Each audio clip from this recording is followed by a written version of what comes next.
What's up, people? It's your boy No More Gang Stalking with another video.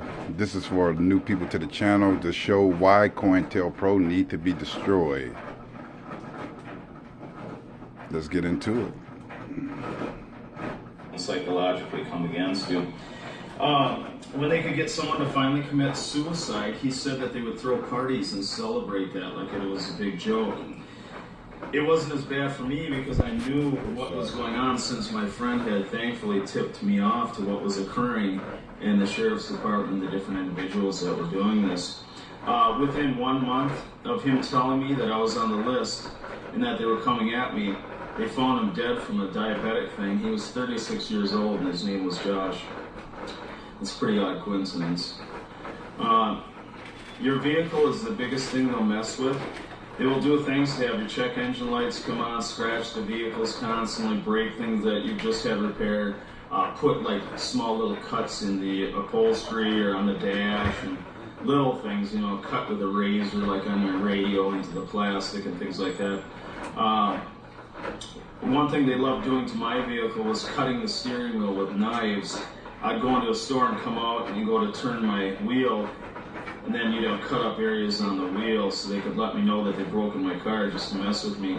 And I did file police reports on this. This isn't something weird. It's actually documented and stuff. And I did that even knowing law enforcement and their informants and different people involved in this program were doing it, but just to get it documented. But I knew it wouldn't go anywhere. And it was funny too, even when I'd call in to document this.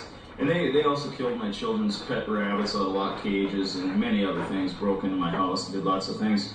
But I would call to file a report just to get it documented. And, you know, it would take like 6 hours for anyone to show up. And it's not that they were busy, it's because I was hated, you know, I'm on the list. So it'd take just a super long time, then they'd show up with somebody that's like equivalent to like a parking ticket cop, and, you know, it wouldn't go anywhere. I think that at one point, I can't remember if the animal was killed or what, but, you know, I wanted to show that there was a little bit of an escalation there. I think that's when they killed the animals and stuff. I filed police reports, but I knew law enforcement, if someone was doing it, so it wouldn't go anywhere, blah, blah, blah. Even when I filed the reports, they weren't even busy. I just talked about that.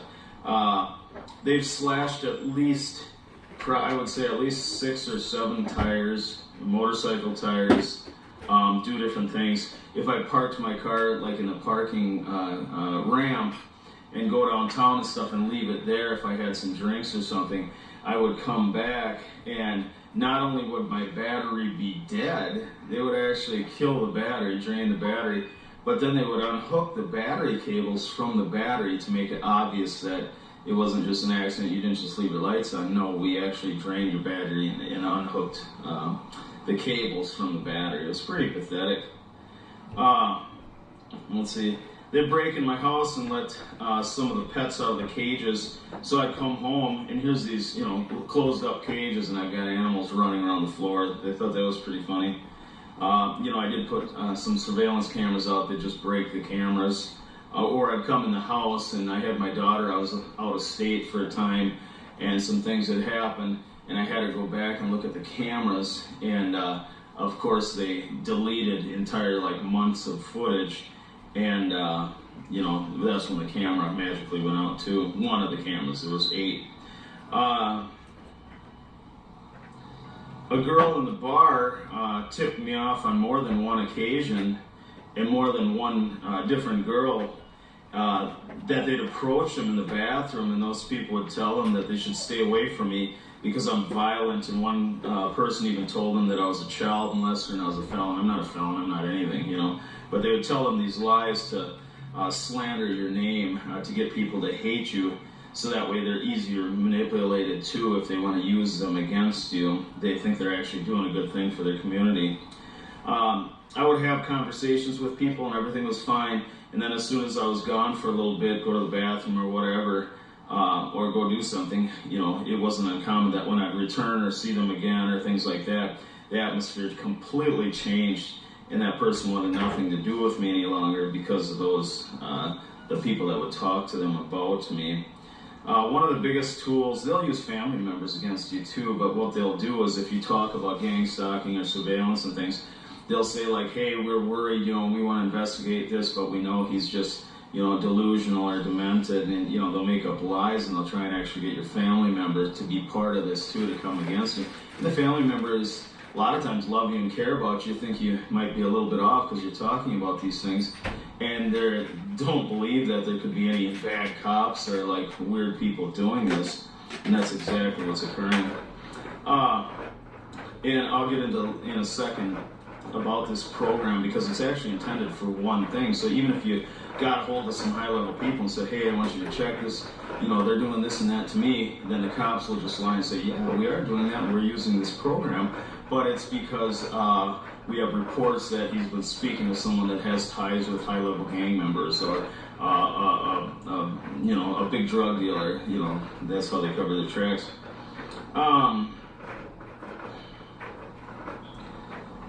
One of the biggest tools they use, like my friend, and how they used him, is he was a confidential informant for the sheriff's department, and that way those guys were already in place. They already knew surveillance, they already knew how to do controlled buys, they already knew how the other people were monitoring them while they were trying to extract information and buy drugs and do these different things.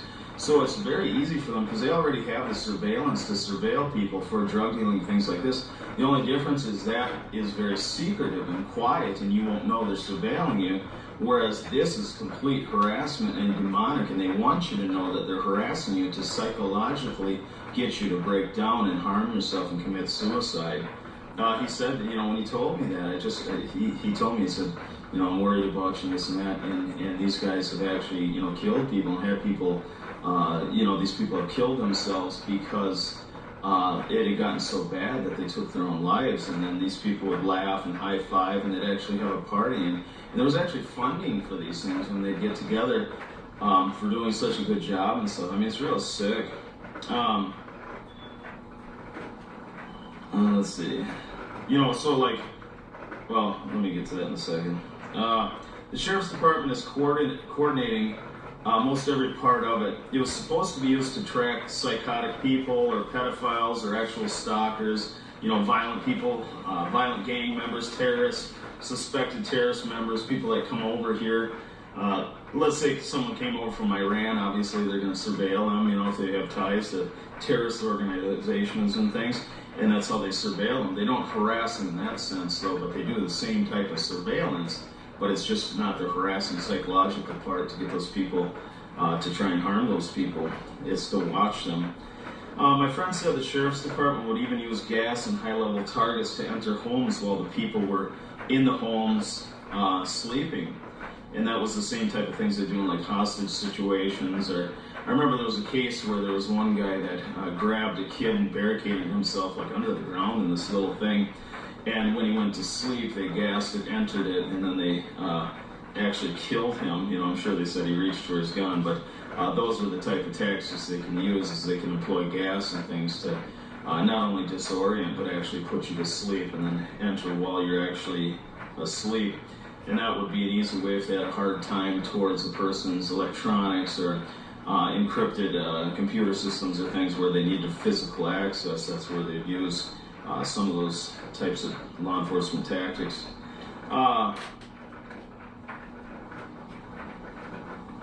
Oh, and then when he was telling me about like going into people's houses when they were sleeping and things like that, and some of these different things they were doing, he got real nervous and he just looked at me and his eyes were kind of sad, and he said that, he could be the one that gets targeted for telling me to do this. Before he talked to me too, we were out in the country and he right away pulled the batteries out of our cell phones and we went and put them in the car. And he wouldn't talk about anything until that was done. So then when we went out, he was all paranoid, a little nervous to tell me, and then he told me, but he looked really sad when he told me that he could himself be targeted or hurt for talking about that, when he was talking about entering the houses when people were sleeping and things like that. He said the surveillance with the targeted individual consisted of law enforcement using the law enforcement tools to track their cell phones and GPS track the vehicles. They'd use stingrays for the cell phones to intercept all the texts and different things, and they'd set up a lot of times close to the individual, or they would know different people and they'd talk them into and give them payments and things to set up right in that area. But the Stingray could intercept everything, GPS track the cars, phones, all that stuff. And then also he said too, like even people's antivirus and stuff, that was a great way for them to track different people through different computers they're using and everything, to keep on top of every single bit that was going in and out, to know who they're talking to and this and that. So if somebody met somebody online and they're having a great conversation, they're going to meet up, and all of a sudden that person never gets talked to again. You know, a lot of times they intervene on the behalf and talk to the person. And this is a legal process. That's the problem. But the process that they're doing, they're not doing legal parts of it. You know, they're not supposed to. They can surveil you and harass you, but they're not supposed to actually break things of yours, or like kill pet animals like mine, or cut up my steering wheel, the things I have documented with the police department. Let's see. So basically everything, you know, there's a mirrored way of the different surveillance tools and the ways that they copy your phone and stuff, is it's actually mirrored. So everything you see, they can see. Every text you send, they get, blah, blah, blah. The main goal was to isolate the person and introduce other fake people into their lives that are snitches, to help take control of their lives and manipulate those people, and to destroy their finances and bring them into a super depression after they'd isolate them in certain ways and use different tactics. They would hope that they would then commit suicide. If someone turns in a cop for police brutality, or somebody sleep with a cop's wife, etc., then they can be targeted by this program illegally. But see, they'll say it's legal because, like I said, they'll make up an excuse. Oh, that person's been very violent, you know, we're worried about him, he's had psychotic episodes, blah, blah, blah, so they will put him in that category. Or they'll come up with a lie like, you know, we believe we're going to investigate because we think he knows this high-level drug dealer, things like that. They'll get false witnesses to lie about that individual so they can put them on the list to be harassed. It's a funded program, and it's very sick individuals. Some of the civilian stalkers are actually thinking they're doing a great service for their public community because they're, you know, brainwashed themselves, they're retards. So if a cop comes up, hey, I'm Officer this, and I want to talk to you, we think we have a possible child molester here or a rapist, so could we use your house to place a camera? We'll give you some money and things, but we just, you know, this would be the best way to surveil them. People, oh yes, here we go, you know. That's how stupid people are. Some of the civilian stalkers are actually thinking they're doing a service for the public community. Once they know all of your schedule, they approach people in the areas you most likely go, and those people will think they're helping out the sheriff's department by relating information about you back to them and going along with the program. So basically, like I go to the gym, so they'll talk to people in the gym, and they'll say like, oh, you know, we think this guy has drugged a girl and tries to have sex with underage people and you know, or whatever they want to say, he's psychotic, blah, blah, blah. So then these people that are making like minimum wage and stuff, they're more than happy to get a few bucks off the sheriff's department by going along with these lies. So then when you go into the gym, they make sure that there's at least one or two different people to constantly monitor you. You know, going to the gym while you're at the gym, when you leave the gym, things like that, to also work with the isolation. Oh, the funds, he told me that the funds, they provide cash and even gift cards, or they cut a check. You know, in his case, he was a drug addict, and a lot of times he's, you know, they give him actually, like his buddies would give him drugs, you know, because they have full access to the whole sheriff's department things. It's pretty sick. You know, that would be because they're best friends, and, you know, this isn't legal and it's not on the books, you know. But, you know, these things would be on the side, you know. And he also was able to sell drugs and never worry about getting caught. They mark these people's license plates too, so cops, if they go up behind them and run a plate, they know they're active in investigations and, you know, doing something for the sheriff's department, so they will not touch them. So they can get away with a lot unless they, like, literally, you know, run into a person drunk or something. But other than that, they can get away with a lot of things. So they can cut a check to any of the civilian stalker snitches in the exact same way that they pay their informants to do controlled buys from drug dealers and to start the surveillance and process to arrest them. So, you know, when they're doing controlled buys and they're setting up drug dealers and things, they're doing surveillance on that person and who he's talking to, where the drugs are coming from, who he associates with, what cars he drives, all the same things, but instead of harassment, they're doing this locally, key and quietly to start a criminal case against them, felony charges and such, and the informant is involved in that whole process. So the same thing of the stalking is the exact same thing, except they're doing it to harass you and stuff on purpose. Enormous surveillance would be totally secretive and you'd never know, but this is the opposite, and it's a psychological warfare that the police have nearly militarized it to get individuals to break down and harm themselves through suicide. That's what he told me.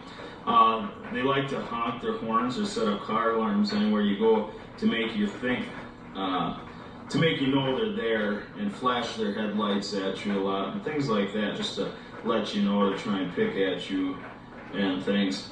I've actually had more than one city cop, sheriff, and state trooper stick their arm out the window, look me right in the eye while they're driving by and go like this, you know, just with the hatred on their face, flip me off. And this happened many times. Let's see, they use other first responders and all the tools of law enforcement to go against you.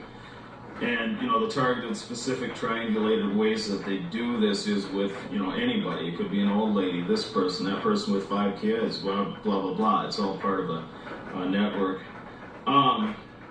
This is for harassment, but the surveillance tools are the same as if they would use it to watch any target at a high level. So the surveillance part of it, if they wanted to be real sneaky and, like I said, they're looking for to watch a suspected terrorist, they would employ these, you know, same type of things, but it'd be in a different way than harassment. But the surveillance and following you and using the tools and being able to monitor your phone and Stingray and all these different things would be similar.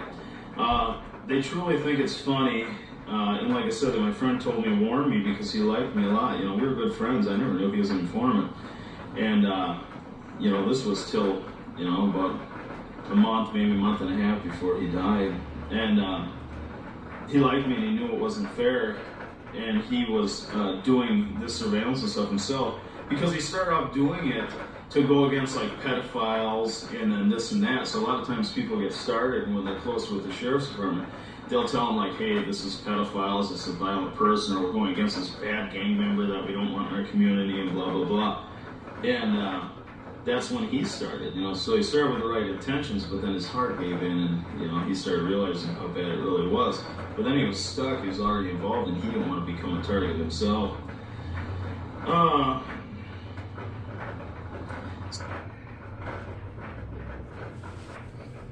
You need to know more? This your boy at No More Gang Stalking. Welcome to the new Stasi State, man.